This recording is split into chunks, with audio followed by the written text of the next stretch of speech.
We watched some real football here at the Woody Hayes Athletic Center on Saturday. Cleveland.com, Buckeye Talk, Nathan Baird, Doug Lesmerises, Stephen Means.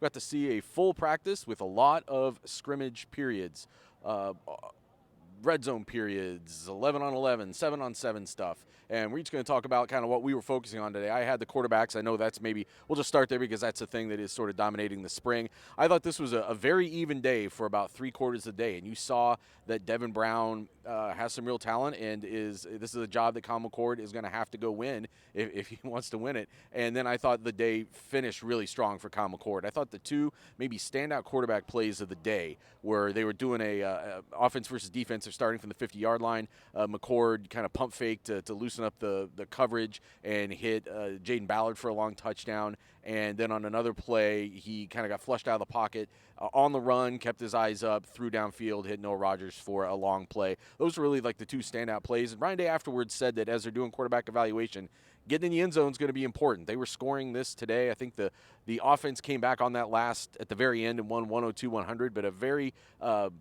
even day as far as those competitive periods. Doug, what else did you see from the offense? Because as I was trying to evaluate the quarterbacks, you're also taking into account, they're missing some guys, who's in, who's out at the time, but there's obviously some big position battles, and we got to see them in a real way for the first time. Yeah, so right tackle matters, right? We know that. That's Zen Michalski, Tegra Shabola. They both ran with the ones. I thought Tegra had a good finish to the scrimmage as well. I was interested in sort of pressure testing some of the young skill guys, and I think that particularly applied to Carnell Tate at receiver and Jelani Thurman at tight end. And so they're running 1s and 2s and 3s and working guys in different ways. But the last period where they're down in the red zone, they had all young guys on the field at the end. And Jelani Thurman actually caught a pass that maybe looked like it was sort of like the game-winning touchdown. Then they ruled him short. But Jelani Thurman had a little bit of a moment there. And Carnell Tate, they put him in spots all day because there was they reached a point where they sort of just pulled Marvin Harrison Jr. out, and they put Carnell Tate in Marvin Harrison Jr.'s spot, which means now you're going up against Denzel Burke a lot, right? Or you're going up against, and that's like, okay, freshman who just got here, let's see what you got. And then he got his black stripe off at the end of the scrimmage. So, did he catch 80-yard touchdowns every time they did that? No, but they're doing that, I think, for a reason. And I think they're trying to figure out what some of those young guys have to see how they maybe will use him this fall. So I thought Carnell Tate usage really showed something today. Carnell Tate lost his black stripe, as you said, first of the January enrolling freshmen to lose his black stripe. Davison Igbinosun lost his black stripe. He's obviously a college football veteran in some ways, but was at Ole Miss, new to Ohio State. And there were some periods today, Stephen, where I thought the defense, well, again, as I said, that final score shows that they acquitted themselves well. There was a red zone period down here where the defense really choked off the offense. Who stood out for you defensively, and what did you learn from what we saw today? Yeah, the first thing I wanted to see was if the defensive secondary could back up a lot of what Ryan Day's been saying the last couple of weeks and getting their hands on ball. So I was kind of counting PBUs a lot of the time. No picks, but, picks are whatever.